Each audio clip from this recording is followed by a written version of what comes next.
would like to introduce Lisa Huppee.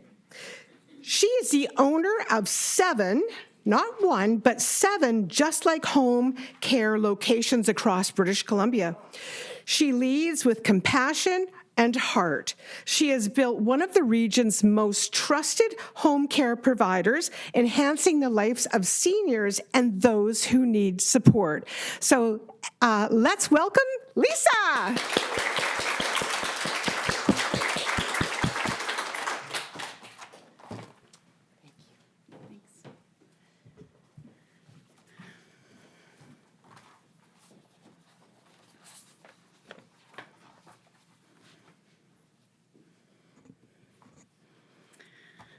Good afternoon. I see some familiar faces. I feel really honored to be here with all these great women speaking. I wanted to start by asking you something. Have you ever felt like life was happening to you instead of for you? Like you, I felt that way for a long time. I felt like I was playing like a supporting role in other people's lives, in someone else's story. But it was never quite happening to me. Things weren't happening to me the way I wanted them to be. And that was for a big part of my life. That was me. I grew up feeling like the black sheep of my family. Not necessarily unloved, but knowing I was different and not really understood.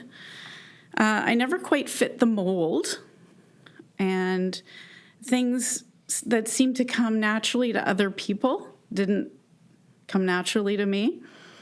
I was very shy as a child. Sorry, I'm getting emotional. I carried a belief that maybe I wasn't really meant to succeed. And, that maybe I was there to support other people in being successful and chasing their dreams. I really believed that for a long time. But deep down, I had a little voice that told me you're meant to do more. And that I always dreamed at some point of starting my own business. And it wasn't for status, it wasn't for money, it was to genuinely make a difference in other people's lives. I wanted to build something meaningful and something that mattered, something that helped people feel seen and supported and cared for. I wanted to build something meaningful in people's lives, something that mattered. Dreams can be scary, and at that point, I wasn't really ready to believe that I deserved my dream because I didn't really fully believe in myself.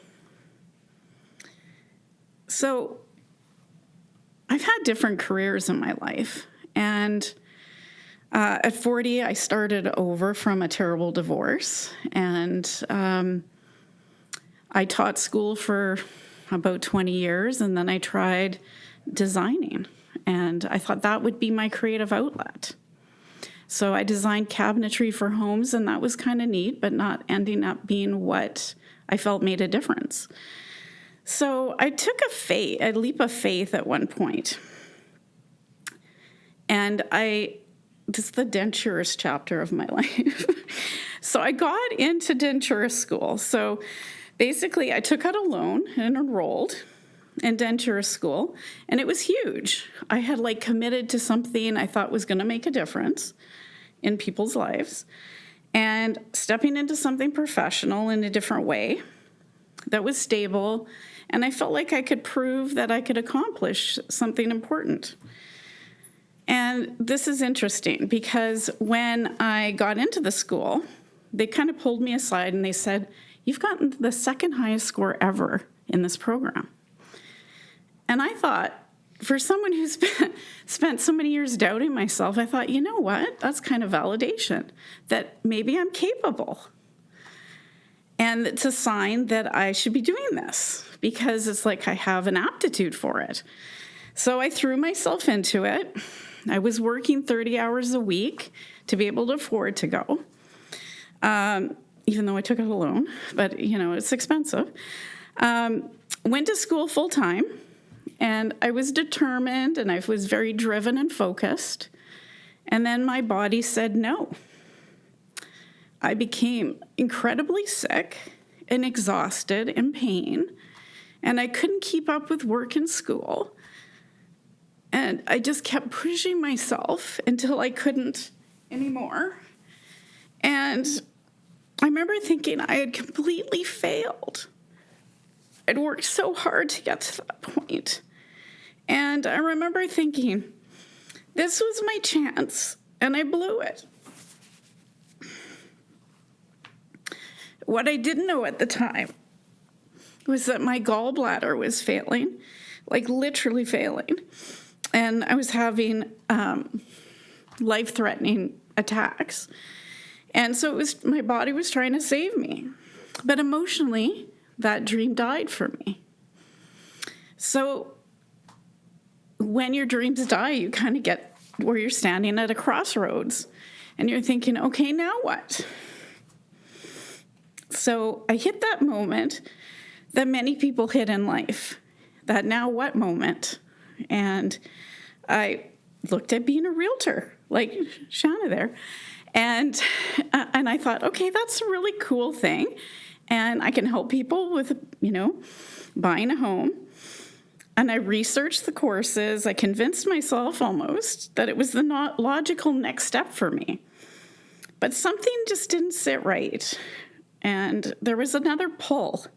And this tug on my heart kept bringing me back to, I wanted to help people, especially seniors and vulnerable people, helping families that were overwhelmed and didn't know where to turn.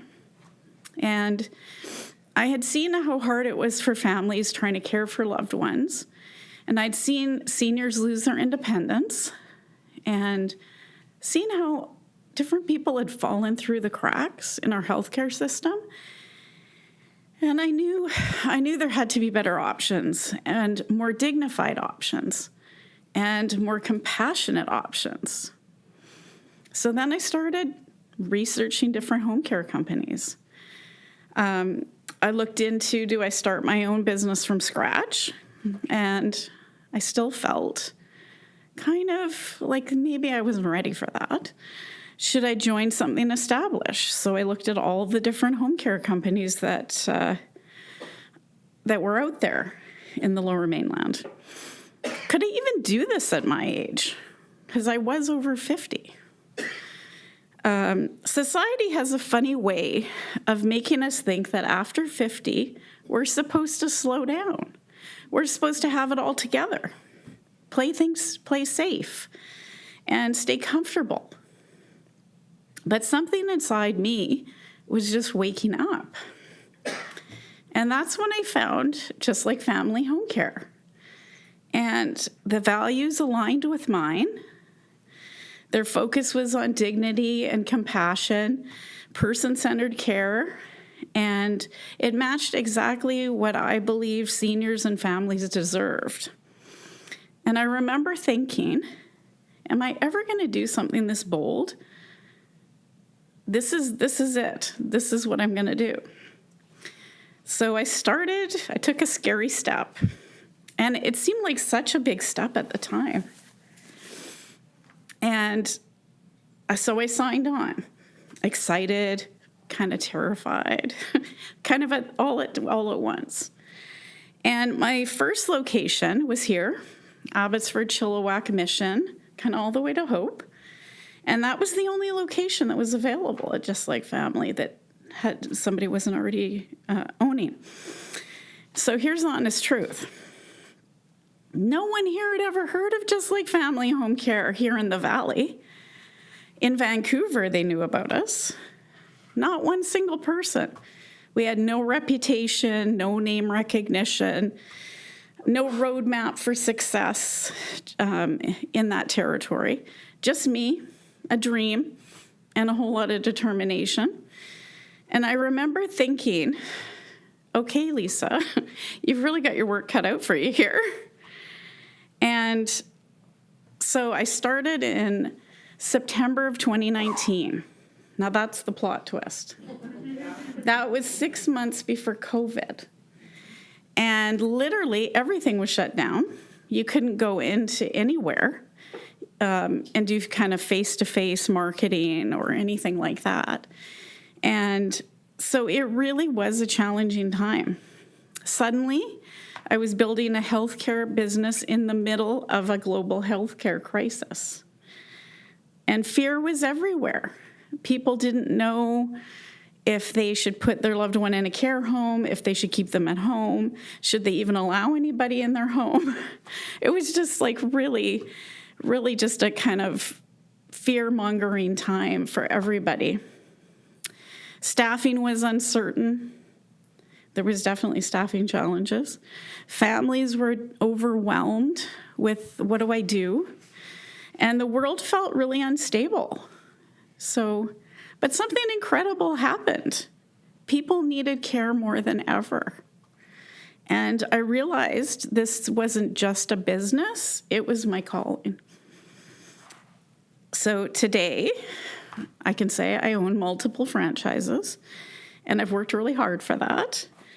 Sometimes when you achieve more, people think it's easy, but it really isn't. It may look easy on the outside, but there's a lot of days where you show up where it's not easy. We support hundreds of families in a year, probably thousands over the almost 7 years I've been doing this now. And we have hundreds of caregivers. But the numbers aren't what I'm most proud of. What I'm most proud of is helping seniors stay in their homes longer, getting the help they need. It's giving exhausted families the break they need, because that's important. Supporting people through some of the most vulnerable times of their life. Caring for a dying parent, us caring for people that are palliative, those are all very vulnerable points. Creating jobs for compassionate caregivers and building teams that care about people and are compassionate, like that is a huge thing. It's not out there everywhere. So the things that I remember are when I see a client and the caregiver is holding their hand and you can tell that they feel at ease. Every time that a family tells me that they can finally sleep at night. Every time a senior smiles because they feel safe and respected. And especially for me, every time a family calls in, and sometimes we call into check-ins, is when they say, I have the perfect caregiver. We love them. They're like part of the family. And then that's how I know that I'm exactly where I need to be. So, starting a business after 50 is also something that taught me different things. Life experience is not a limitation. It's your greatest asset. Every setback, every mistake, every moment you weren't enough, it all becomes preparation. That failed denturist dream, it taught me resilience. Feeling like the black sheep of the family taught me empathy. Getting sick and having to quit in the denturist program taught me to listen to my intuition and my body. And every failure was actually a redirection that I wasn't supposed to do that other thing. So becoming the main character of my life is part of my journey. Something shifted at some point, and I stopped waiting for permission. I stopped waiting to feel ready, and I stopped believing that my age was defining opportunities. and I realized something that changed my life. You don't become the main character of your life when everything goes right. You become the main character the moment you decide to keep showing up. So for anyone that feels behind, I hope that you can take from my story that it's never too late to reinvent yourself. It's never too late to chase your purpose. And it's never too late to rewrite your story. And sometimes the people who feel like the black sheep are actually the brave ones that can walk a different path. Sorry, I'm getting teary. So success to me isn't titles or locations or numbers. Success is knowing that I created something that actually helps people live with dignity. Success is knowing that my grandchildren will see a woman who didn't give up on herself. And success is waking up knowing what I built makes somebody's hardest day a little easier. So for most of my life, I thought I was actually watching my story from the sidelines. But somewhere along the way, I picked up the pen, and if my journey means anything, it's this: you're never too old, never too broken, never too behind to become the hero of your own story. Thank you for coming.